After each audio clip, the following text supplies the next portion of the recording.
WorkJoy Jam podcast. I'm your host, Beth Stallwood, and today I talk with Claire Mitchell, also known as the garden editor. We talk about her non-linear career. We talk about hedges and how they relate to careers, and how different things and exploring different avenues and things that you care about, doing volunteering, non-paid work, and having some space is actually a really important thing for getting work joy. I do hope you enjoy this episode. Welcome to the WorkJoy Jam podcast. I'm very excited today to be joined in person. I'm actually sat next to another human being for the first time since we started recording the WorkJoy Jam podcast nearly 3 years ago. So this is very, very exciting for me. And I have the wonderful, brilliant Claire Mitchell with me. Hello, Claire. Hello, Beth. This is my first ever podcast, and I'm doing it in person. Yeah. With you, and I have all the excitement of doing a podcast, but also, how many podcasts does that mean you've done virtually? Oh, like 60 or something? Wow. Yeah, it's quite a lot. And it's so nice to have another human being in my little garden office. And Claire has just taught me a new word, which is apricity. Apricity, indeed. So apricity is the warmth of the winter sun on your face, or the warmth coming from the sun. And at the moment, the sun is absolutely blasting out. It's a beautiful winter's day. And I love words, and I love what they give us. And now you know that word apricity, you know exactly how it makes you feel. And it's so different from summer sun, right? Yeah, it's so different and so lovely. And we're sat here, and it is cold outside, but it is absolutely glorious. So before I hand over to Claire to do a proper introduction, I'm going to do a little bit of Claire and I's origin story, which is we both live in what I call the best village in the world. It's true. For real. For real. Yeah. And we both have dogs, big dog people.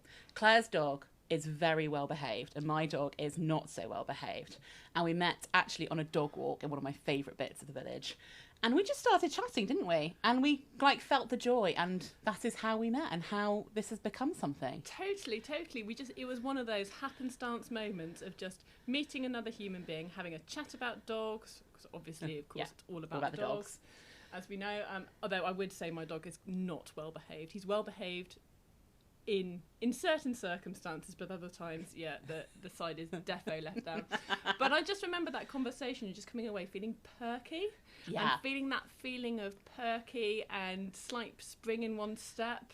Yeah. And that for me is all about when I found out what you told me you were writing a book, and you were really scared about writing a book, and I was like, this is amazing. And I think I said, I'm writing a book all about this thing I'm calling WorkJoy, and that was how it all started. And I felt I had the tingles then. It was very, very exciting. So these wonderful random moments with other human beings and where things can come from. But that's our little origin story. Claire, tell us about you, about what you do, what your career's been like, and kind of how you got to what you're doing today.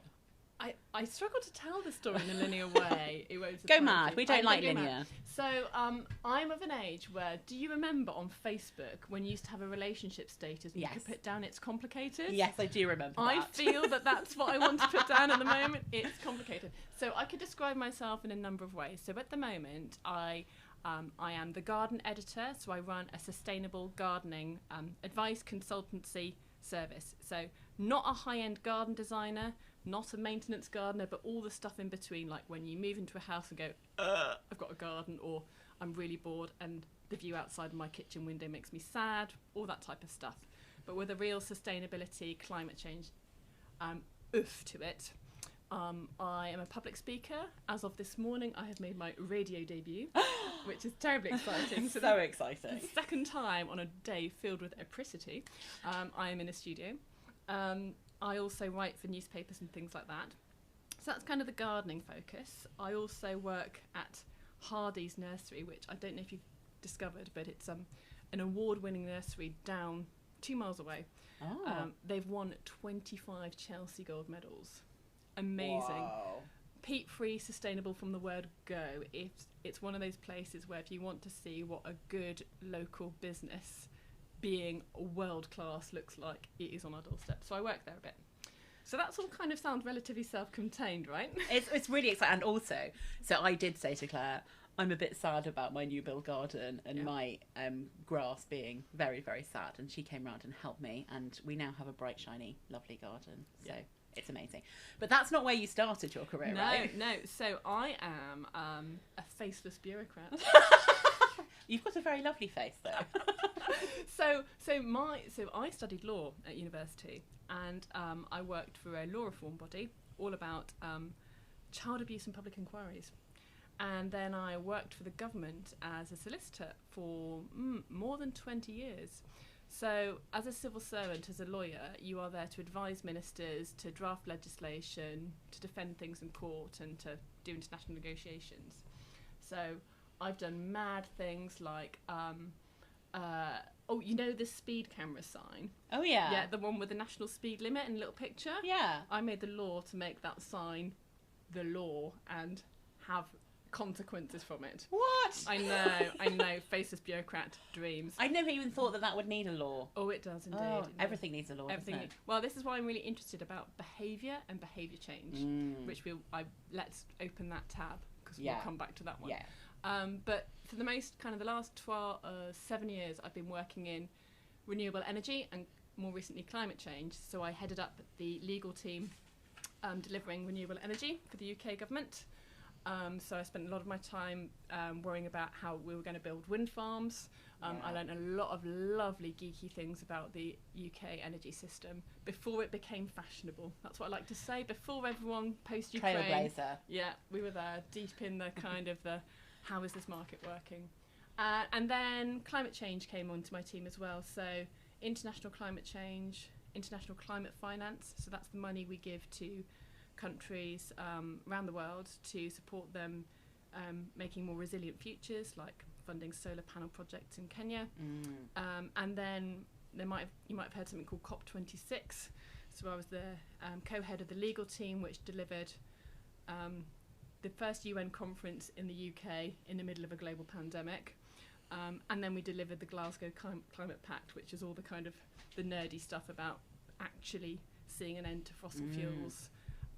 So really super varied. And then you think, how did that link with gardening? So this was going to be my question. It's like, okay, so super like bureaucratic, legal, government stuff. And I'm seeing a theme about sustainability, and I'm seeing a theme around like the environment. But I'm like, how do you go from that to gardening? I know.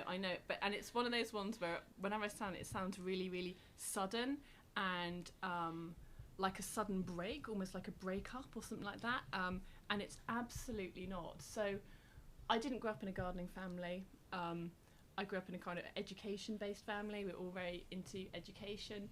But I became more and more interested in gardens and plants in my 20s. So I was that geek who went to the Chelsea Flower Show and halved the median. Was it the median or the mean? I can never remember. Anyway, I considerably reduced the age.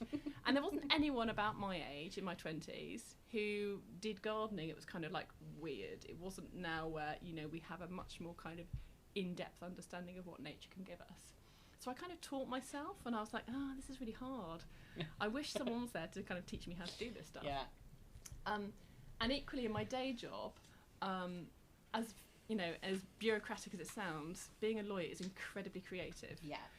You're basically taking people with a problem and working out what they think the problem is, what the real problem is, and what the solutions look like. And a lot of it is storytelling. I know that sounds really mad, when we might think about law being dry. But when you're working with ministers and with senior clients and senior people, a lot of it you have to help people understand and own their problems, if that makes sense. Yeah. And then you have to sell them what the future looks like, what the options are. And that is really similar to someone saying, can you come and help me because my grass looks sad? Yeah. There's also a lot of Latin in both. I really love languages. I love that. The Latin kind of is the crossover. Absolutely, it's the link. But it was interesting. So I realised that as I was leading bigger and bigger teams, I had more opportunities to be more creative and also to do the behaviour change, not only of how people communicated about law, but how people felt about what they were doing, and any number of kind of day-to-day things that you get in any large organisations. And so it's not that I've given up the law. I'm on a career break, so I'm still officially bound by the Official Secrets Act, and I have done things that I can never tell you. I won't ask you about those things later. No, We'll that's respect fine. that. Thank you. But it's more about exploring a different way of being. So I've worked all sorts of different job patterns. So I've worked full time, I've worked compressed hours. The last couple of years I worked in a job share, so we had so much work we basically I covered Sunday to Wednesday, and my job share partner covered Wednesday to Saturday, apart from COP26 where we both worked 24/7. Yeah. And then went for a very, very long lie down. Yeah.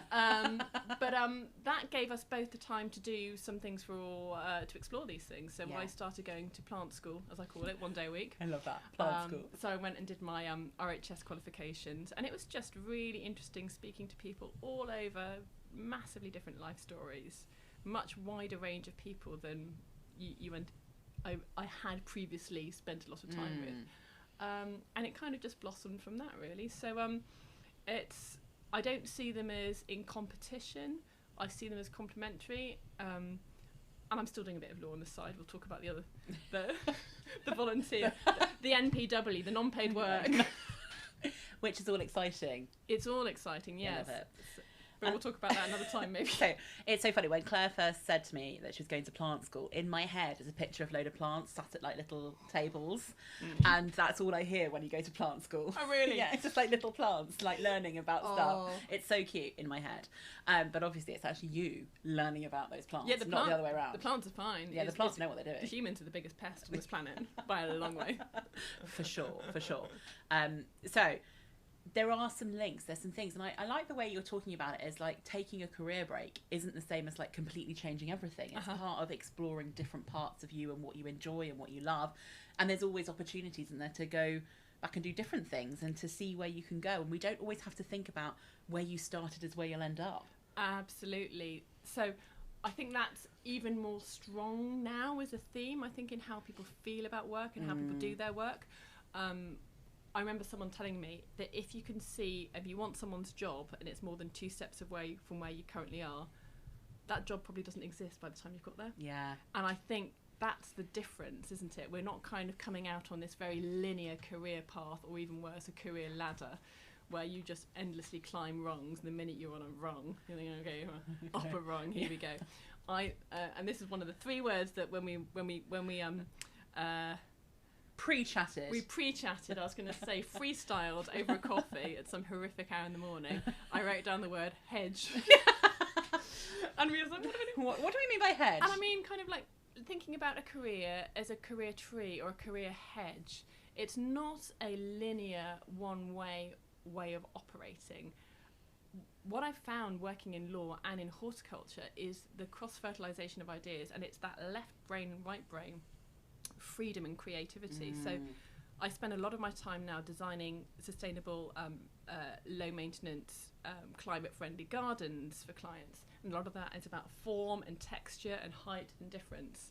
And then I might be flipping to my volunteer work, which is, can you comment on this really technical legal lease about renewable energy? But they are both refreshing because I'm not doing both of them all the time, and the breaks and the connections I think we make in our brains and with the people we spend our time and energy with can actually be very restorative. Yeah, for sure. And I think sometimes we can get so stuck, can't we, in that like river of we do this bit of work, and we don't always look up and think about what are all the connections, who are the other people, what are the other things I want to do in my life beyond work. And there's a reason in my book that life is one of the first chapters. It's like work fits into life, but we get so stuck in this idea that work is our lives. Oh, and I think that's when I started to air punch. Literally, I was doing some air punches when I was listening to one of your podcasts, because I think that's a real bonding point that for years and years I've railed against the phrase work-life balance. I think it's actively unhealthy to separate out work and life, and also the word balance implies there's a magic. And you are failing unless you are hitting this magic balance. And why is work first? So people have heard me rant a lot about this particular subject because it's one that drives me absolutely mad. But life is life, and there's so many joyful things about life, and there's so many joyful things about work, but work is part of that bigger life thing. And this I think leads us nicely onto the volunteering work. So you said like reviewing some very technical, and my brain just went, I'm not very lawyery. But what do you do in your volunteering life? Yeah, so in my volunteering life, I'm a founding director of a new community benefit co-op called Test Source Overton, and our aim is to generate our own local renewable energy. Yeah. So we are looking at, it's a bit like, you know, when you hear about saving a pub or saving a post office, that we're going to crowdsource and offer out community shares. Yeah. Everyone invests. We then use that money to put solar panels on disused farm buildings. We generate the electricity, sell it back at a decent rate for the people using that electricity. The surplus comes back to the community to create a climate change fund. So that's something that we started doing in lockdown. So I spent a lot of meetings during the lockdown years, from, you know, COP26 on one side, and like, right, how do I set up a co-op? I'd never done this before. It was a bit Jackie Weaver at times, you know, because it's all kind of like very boring forms. So I do that, really enjoy that. We're getting close to the point of launching our community share offer, so I'm excited I will about tell it. you about that. Then I'm quite involved in Sustainable Overton, which is our local group, with the aim of getting the village as close as possible to net zero emissions by 2030. So we've done some drought-tolerant planting in the centre of the village, and upcoming we will be doing a Seedy Sunday, where if anyone's got any seeds at all, we're going to bring them together in Cafe Pueblo and swap them all and get things planted. So I shall tell you more about that. Yeah. So that's thing 2. Thing 3 is I'm a trustee of the Chartered Institute of Horticulture. So this is the kind of the professional body for all horticulturalists, whether gardening, working in science labs, working in nurseries, working in crop production. And I'm a trustee particularly looking at early career horticulturalists, so career changers like me or career blenders like me, and those who, how we inspire 18-year-olds to say there are amazing green jobs out there. It's not just about mowing a lawn. So I do that. And then what else do I do? Oh, I play music for local church. I'm sure that, and there's a few other bits and pieces, but those are kind of the main things. Just a few. So when I said it's complicated. It really is. It is, and I have to work hard. And one of the things I really loved about your book was about boundaries and saying no or not yet. Because my problem is I have lots of ideas, which we've talked about, other ideas, and I'm having to hold back.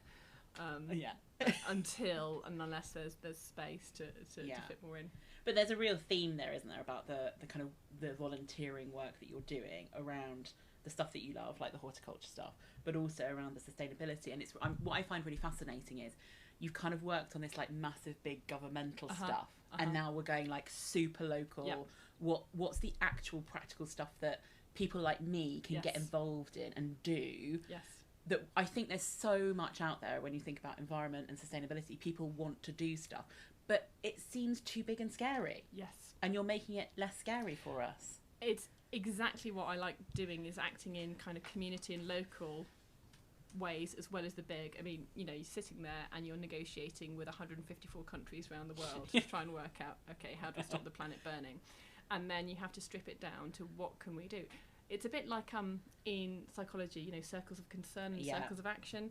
So I think particularly a lot of people can feel climate anxiety or feel overwhelmed by it's all going so wrong. What can we do?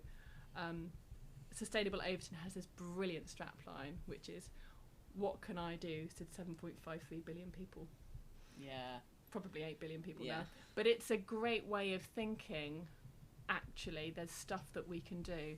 There was some research recently published about the amount of things that we can change by ourselves without government intervention.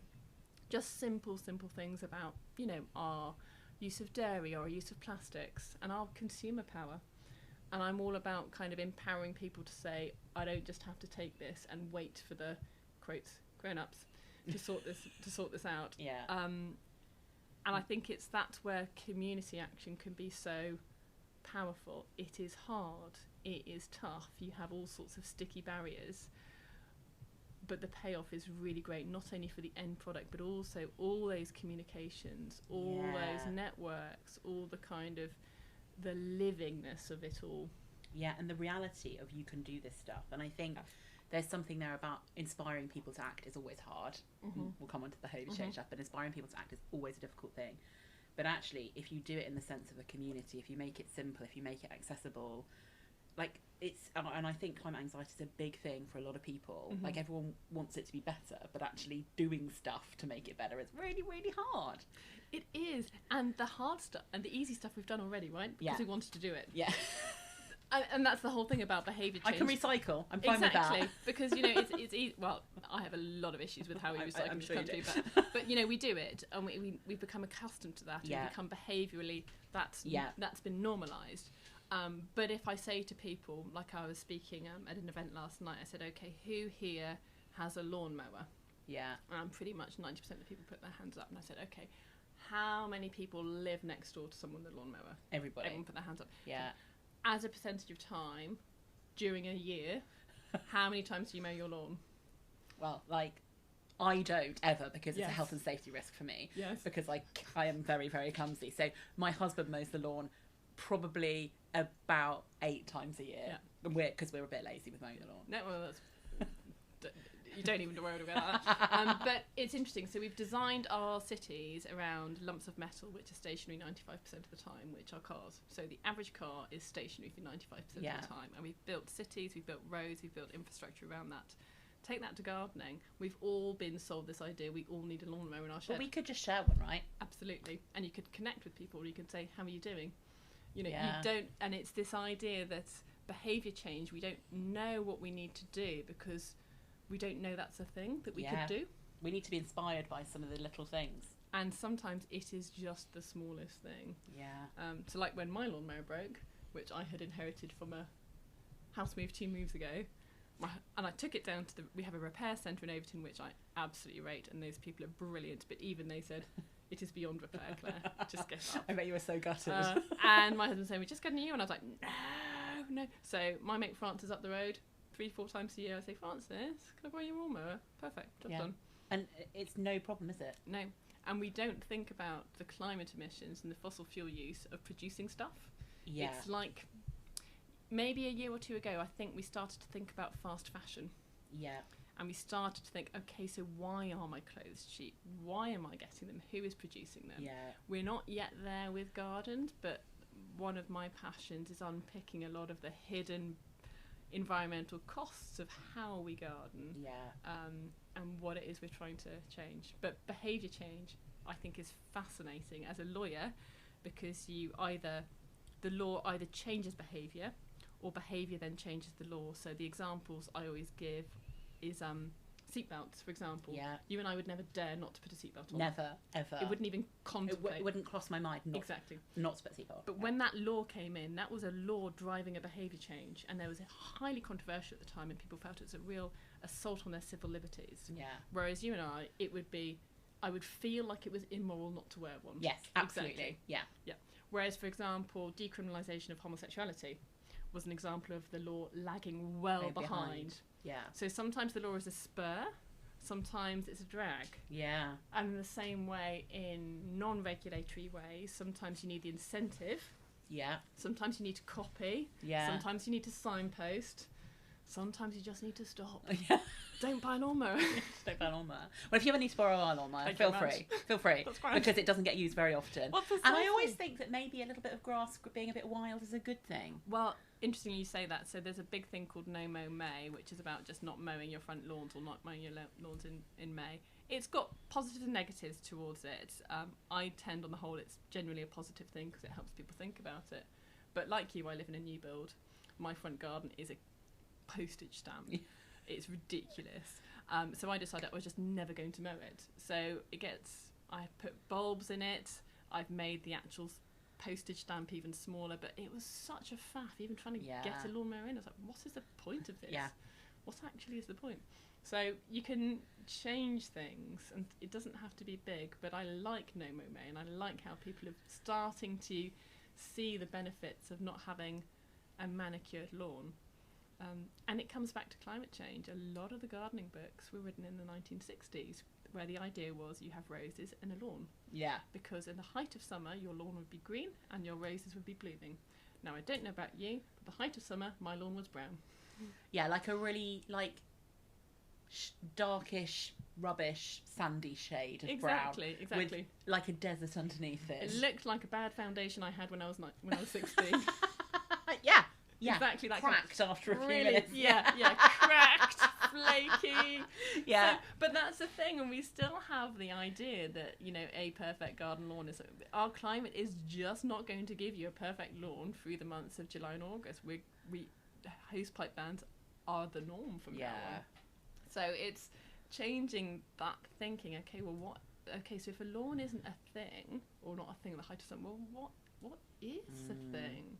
And what should it be like, and how can we change our habits and not just... But you're right, that whole thing is what's expected, isn't it? And it's just drilled into us because that's normal. You have a lawn and you have... I don't have any roses in my garden because I didn't plant my own garden because I had no... So here's the thing. I have only been interested in gardening in the last 2 years. So, like, as I turned 40, suddenly something kicked in. Also, I didn't really have a garden before then because I lived in London in a flat. Yeah. So there was number one, I don't have one. Now I've got one. I didn't think I'd be interested in it. And now I am interested in it. Yeah. So there's something about, like, getting interested in it in the right way. Yes. And kind of being, and obviously Claire has helped me with how to be interested in my garden in the right way. And how to not kill all my plants. But I actually was at the point, I'll confess this on our podcast, my mum bought all the plants in my garden because I did not know what I'm doing. And this is where I love what you're doing, because there's so many of us who I've got no idea. And if I went and read one of those books, it would be old-fashioned thinking. Yep. So first off, you are absolutely not alone. That's why I got into this, which is people move to a house or reach a particular period of their life and suddenly realise, plants. And I had no one to go through that, quote, journey with me. When I was in my 20s, it just wasn't a thing then. And a lot of people have a mother or a mother-in-law or a father and a father-in-law who is, quote, the plant expert in their family and comes in and provides a solution and then says, this is what you need. Yeah. And then quite often walks away. And quite often it's really psychologically interesting about how people feel empowered or not to then take care of that or move on with that. So I offer gardening lessons in your garden. Yeah. So, which I have had one. And by the way, it is amazing and really helpful. Because I was like, and I'll tell you this, I'm really glad that you came in today and went via the garden, because my mum came up the other week and she's like, what have you done to your plants? Because those ones that are looking a bit dead. And you were like, no, don't worry. This is what's happening to all of them. Yeah. So rather than being judged, I'm feeling supported by it. Exactly. And it's one of those things that I always think about. Imagine you halfway through your life, you're suddenly faced with a kitchen for the first time. Yeah. And your only experience of kitchen is not being in a kitchen or seeing anyone cook, but it's reading a book or watching YouTube. How would you know how to dice a carrot? And yet we expect people to think, okay, here's a garden. I've got a book. I can read these words, cut to an outward facing them or whatever.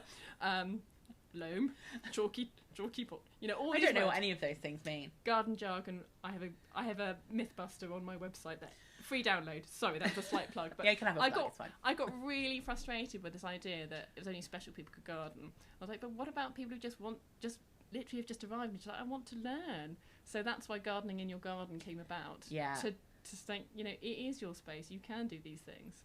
And you don't have to read all the books because. I mean, I'm going to say it now. I'd love to read a book that you wrote about gardening and put that out there. But I think that is the interesting thing, is that that's not necessarily the way that you understand. Like gardening is a tactile thing. Like you can touch and feel and. Yes. Like my garden things were chosen by my mum, but with the thing of they can only be green, white, or blue or purple, and they have to be dog friendly. That was it. That was my rules. Yeah. And that's how it came about. Yes, exactly. A lot of people don't want yellow. My word, I have a lot of people saying anything, blues, purples, whites, but no yellow, please. I get that a lot. And also, it has to be dog friendly. It has to be coming back to your life approach. It's got to be life friendly. Yeah. So it's no point me designing something which is for a plant geek if you are literally going to be away every weekend. You've got a garden, you've got a dog, you've got small children. Yeah. You are sleep deprived and all the rest of it. You need something which is just going to look and be nice for you.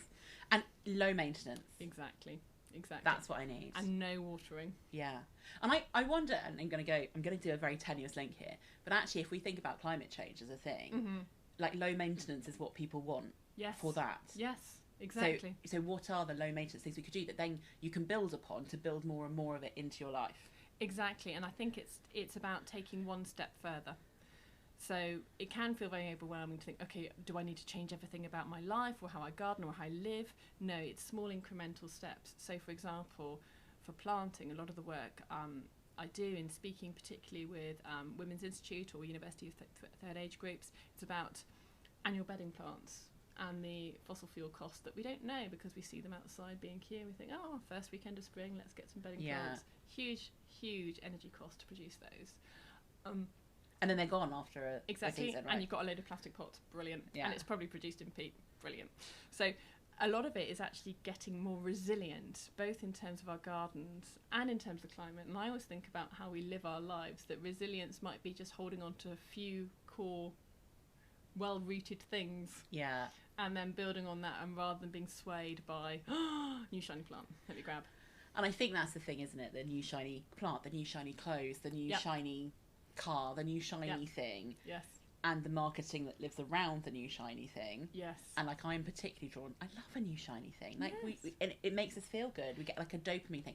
But I can tell you now, a better rush that I got, and I think I told you about this, is last year, well actually even like the year before, I had got a set of tulips delivered to me. And they were the ones that came with the bulbs on. Yes. And I planted these bulbs thinking this isn't going to work. Yes. And they were in my little elephant plant pot. Yeah. And when they came out, I was probably the most excited I've ever been about a garden thing because it worked. I had these beautiful tulips for doing nothing. This is why I love bulbs, because bulbs are batteries. They just sit there in the soil. You plant them once, and then they come back. Do they keep coming back? Am I going to get more this year? So with tulips, the more showy the tulip, the less likely they are to flower well, unless you feed them. And this is what I come back to, which is rather than buying the one shiny plant, the more you look after your soil and feed well what you've already got. It's a bit like, I call it getting your t-shirt and jeans nailed in your wardrobe before buying the out top. Do you know what I mean? Like have your basics ready. Like have your capsule wardrobe ready to go. Capsule wardrobe is your soil. Yeah, okay. Soil health, I think of that like your moisturiser. You look after your soil, you mulch it, and you kind of make sure you have as much organic matter in there as possible, particularly for those of us who've got this beautiful new build, which as far as I can tell is 1 centimetre of gravel, and then whatever the builder's left the builder's left behind, with some some grass seed over the top. And then random, and because they will use a generic mix of grass seed, which is wholly unsuitable for most new builds. But anyway, and that's exactly the approach, which is thinking about what you have already and working with what you have. Because I totally know the dopamine hit. Because I've told you I gave up buying clothes a couple of years ago. Yeah. And the hardest bit was I then gave up buying clothes from charity shops. So you didn't even buy second hand? No, I wanted to experience what it felt like just to live and be content with what I had. So, a couple of caveats. Sorry, Latin word. Health and safety meant if it was gym kit, that was I would buy that. Okay. Or trainers, pants too. Yeah. But everything else, I tried to either recycle or resew or just reuse what I had. I was like, I've got plenty of this stuff. Yeah. And yes, I could throw it all out to charity and just import more stuff from a charity shop. But actually, all that's teaching me is there's a different, quote, moralistically virtuous dopamine hit, rather than actually, okay, maybe there's something about satisfaction and contentment. Yeah. So are you good at sewing? Well, here's a story. I love that as a start. I was so bad at sewing, I was banned from my school from taking GCSE textiles because I broke the one sewing machine the school had. You're that girl. I'm that girl. So I was given Latin, triple science, and I dressed... Latin did all right, though. Yeah, fair enough. It did all right for you. Yeah. It was meant to be. I dressed in black, head to toe black, until I was in my late 20s, early 30s. Okay. I'm sitting here today in like bright yellow trainers. Yeah, you look very colourful and lovely. And so I started to sew maybe when my son was very, very, very small, and I made, again, a bit like gardening. I had no one to teach me. It was me versus YouTube going, but what is a bobbin? No idea. But I've learned over time to love texture and play and colour. and again, bring that actually into my legal work. So I'd often start the week for my team with a picture of the week. And the picture of the week always had a story with it. Yeah. And it's a visual thing because, you know, we spend so much time on words and black and white words. Especially in the law. Exactly. And I have to say, you have to tell the stories. You have to explain to clients in a way which emotionally engages them, because at the end of the day, a long email, that's you telling someone, but where's the communication? I say communication, you have to tell someone 3 times in 3 different ways before they hear it and feel it and own it. Exactly, yeah. So it all kind of comes, and I had the urge the other day to think, I thought, do you know what? I reckon I could learn how to sew. I reckon I could do it. Yes. I haven't actually gone any further with that, but it's possible. And there's something in my mind now that's actually, a lot of this stuff you're talking about isn't new. This is like going back to kind of like human basics. Yes, it really is. I feel sometimes a bit like, not quite The Good Life or Laura Ingalls Wilder, but there is something about actually going back to not so much a consumer society or a recycle society, but a circular economy where... Yeah. And I don't want to say we should all sit around and knit lentils and all the rest of it, but there are... I think possibly that's what lockdown has helped people realise, that sometimes the fripperies aren't actually what gives us true contentment. Yeah. And there is actually a psychological thing that's been proven. It's called the IKEA effect, which is if you make something yourself, you feel more attached and better about it than if you buy it. Oh, like that's so interesting. And it's called, because like, if obviously with IKEA you buy stuff, and I'm not sure about the sustainability, but we'll leave it. But if you then put it together yourself, even the act of putting it together makes you feel better than buying something. That's so interesting. Yeah. So it's true. I can totally see that, and I think there's something as well about giving yourself time and space. And I know if you have a busy day job, actually thought so when COP was on, I actually I cross-stitched. I'd never cross-stitched before, but I cross-stitched a map of the world because I wanted to try and complete the world before parts of it disappeared in the world. But I just wanted to have something which is utterly different from the numerous macro decisions you have to make, and those judgment calls you're having to make in your day job, which can be really cognitively draining. Yes. I just wanted to follow a pattern and say, make a blue cross there. Okay, I can do that. Yeah. And actually just having something which was to take your mind off or to help process. And I think we have lost and are now regaining that sense of inner stillness and inner knowledge. Yeah. Through actually engaging with those kind of things. So I don't think we should go out and do Morris dancing every single day, but there are... Unless that floats your boat. Absolutely, and I actually have a lot of friends who are really, they are top-notch Morris dancers. I've realised I've just offended quite a few people there. But it's something about finding what gives you joy. Yeah. And then using that joy in your life, which can also infect your work. Sure. I do something. I started over lockdown doing jigsaws. Yes. And the mindfulness and the kind of space that it gave me, just, I love it. Yes. Like, I love it. And I feel like an old lady saying that. I don't care anymore. No. Because it's something that works for me. No. So whatever it is, just do something that's physical, that's practical, that's colour, it's something. It does make a difference. It does, and it can be in any shape or form. There's a really great thing I did a couple of years ago called 64 Million Artists, and it's premised on the idea that everyone is an artist, everyone's a creator. We all have inner creativity. It's a bit like people who say, I can't sing. We all can sing, we all have a voice, we all have creativity. And it's every day in January they post one really small creative thing. It doesn't require any money, any time, and people share it. And the outpouring of creativity across the globe, let alone 64 million people in this country. And the stories, and you know, it was just like, okay, collect some leaves and make them into a picture. Yeah. And what people did was mind blowing. And then sometimes you got the stories behind it. Really accessible, really great way, and that really made me think, okay, maybe I am creative. I am this person who doesn't have to dress in black and just be a faceless bureaucrat. There are ways of bringing out your creativity, whether that's through lawyering or how you engage in just the endless amount of emails or meetings that you have to have. Just anything you've got in your work. Exactly. There's always a boundary of gold around the task which has been given to you and the autonomous space which surrounds it. And I always think the more time you can spend in that liminal area to make it yours. Yeah, and to like do it in your own way and build your own way. And it's so funny because I've worked with a lot of lawyers over the years who say things like, I'm not very creative. And it's almost like the profession dictates you should not be creative. because you have to. But it's like, actually, creativity doesn't happen just in, you know, whether you're artistic or not. There's so many different versions of creativity. Oh, and creative solutions in law are all over the place, and people are mind-blowingly creative, but they wouldn't associate that word with it. I think a lot of professions, and I see this over again, a lot of it is a fear of failure, of getting things wrong, or what happens if I've not done X or Y or Z.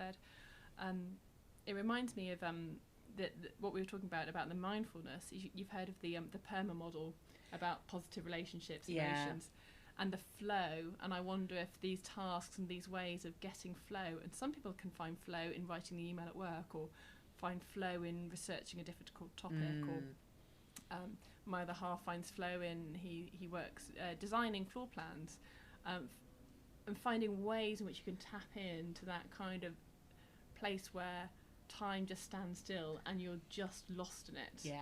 And getting lost in stuff is amazing, but it's so unusual in day-to-day life, getting lost in stuff, I think. But we can do it, and you can make it happen. I'm going to have to move us on, because otherwise we're going to we're going to sit here and just have a chat for like another 4 or 5 hours, which would be lovely. I'm going to move us on to some quick fire questions. Okay, yes. Are you ready for them? I am, yeah. Right, here we go.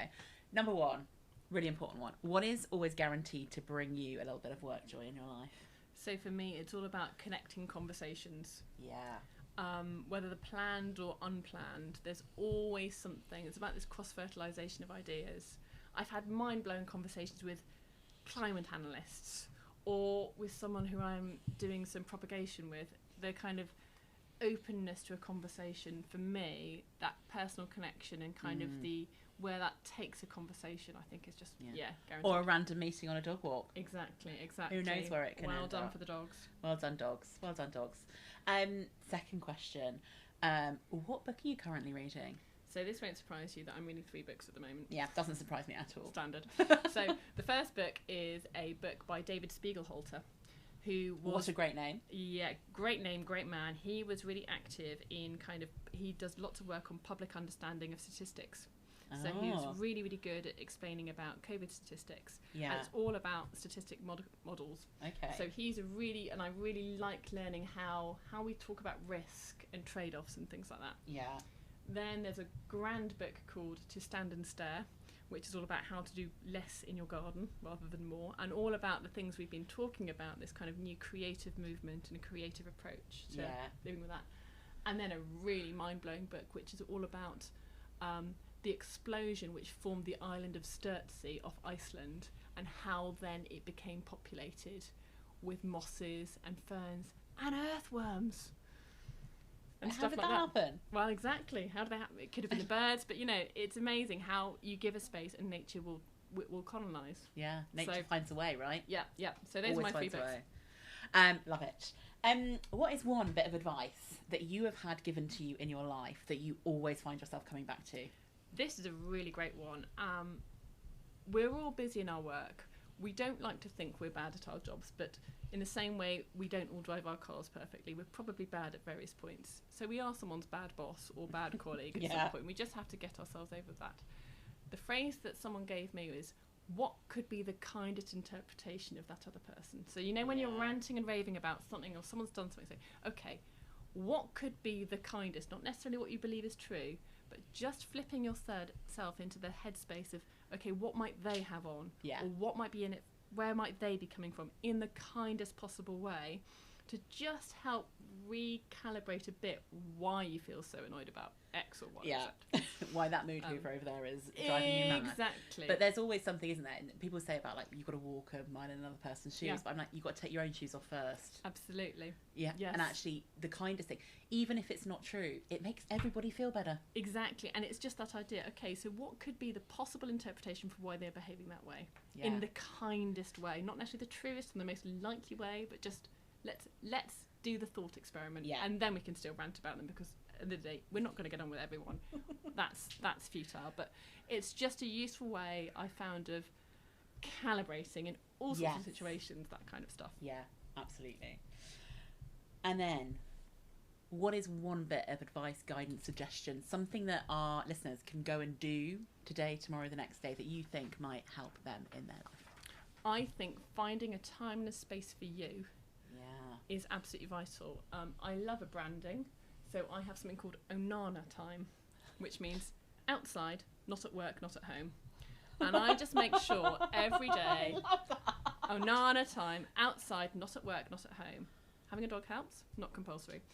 But finding somewhere where you can process stuff, or away, or if outside isn't accessible for you, the crafting or something creative to give you time and space to do this. There will always be more admin of life. There will always, I promise you, be something you can wipe in a kitchen. All those type of things. Constantly. We're just cleaning up. But unless we make the boundary and decide positively, that for me is unlocked work, life, all that type of stuff. So Onana, or something which gives you a liminal space where you can just be. Yeah, and it's really interesting you say that, because I have done, apart from the dog walk, multiple per day, I haven't done much of that since lockdown. And the other week I just literally went for a dog walk, but then went and sat in a cafe and had a coffee on my own. Yes. And I was like, this is amazing. Yes. Why don't I do this all the time? Exactly. And it just reminds you that actually, on your own, not in service of anything, not in service of anyone. No. Just sitting or doing something was amazing. And you're right, the not in service is also really important. I would also add not on a screen if you can avoid it. Yeah. Screens are tricky.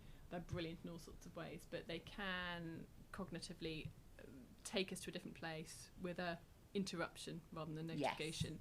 But having I love that you. So when are you next going to go to a? I was going to say, I think I might like to do it with other people as well. So maybe absolutely. We'll go back in a coffee. Sounds grand. I think that's it. That's a good one. Thank you so much for Claire for coming on the podcast and for coming into my little garden studio. It's amazing. I have all the jealousy of this studio. It's a bit messy today, but yeah, it is a lovely, lovely place to be, and I get to sit and look out on the garden. Where can people find out more about you and your work and all the stuff that you've talked about, like the downloads and things like that? Yep, absolutely. So you can hop to gardeneditor.co.uk. And that's my website where there's free downloads of garden jargon and all sorts of kind of notes on how to do stuff. You can find me on Instagram at The Garden Editor, and I'm on Facebook as well. So please get in touch. I love talking to people and doing public speaking as well. So if you have a community organisation, it won't surprise you, I offer special rates for those who are involved in community and charitable work. So I'd love to hear from people and love to learn about what other people are doing. I think it's just a brilliant ways of solving things. No one has all the answers by any remote. Absolutely. And it's just reminded me, on a totally end of the conversation, one thing I heard from another podcast guest was that in their village they've got a shared car scheme just for the village, and I was like, we need to talk about that. Oh yeah, I have all the plans. They're all there. They're all there. I thought they would be. Thank you so much for joining me today. It's been fantastic talking to you. An absolute pleasure. Thanks. Well, a huge thank you to Claire for joining me in person. What a special thing to be able to do, to have our conversation about her life, her career, how these different angles and different opportunities come along, taking a career break, but using the skills that you have in different and interesting ways and developing new skills as well. I really love thinking about how these things connect together. And obviously there's the Latin connection, there's the sustainability connection, there's the what do you care about and how do you embed some of that into your life. And I think there are so many wonderful things that we can learn from Claire and from her career, and thinking about things differently. We don't just have to have one thing that we start and end up in. We can actually do different things, and they can link together, and we can use some of our abilities for our communities and to do some work that can really make an impact on our lives and on the world around us. So thank you, Claire. It was wonderful to have you join me in person on the WorkJoy Jam for the first ever in-person episode. Love it. If you are interested in finding out more about WorkJoy, remember the WorkJoy Jam has lots and lots of episodes, all different perspectives, different backgrounds, different careers, different things to think about. So go and have a pick and mix of the ones that most appeal to you and see where you take that. We also have Club WorkJoy, which is a wonderful membership group where we come together for regular conversations, for connection, for crowdsourcing, for that wonderful sense of community that Claire has been talking about. We have a number of guest speakers, and we really look to help each other to get more WorkJoy in our lives. Lovely to speak to you all today. I hope you enjoyed this episode, and I can't wait for you to listen to the next one.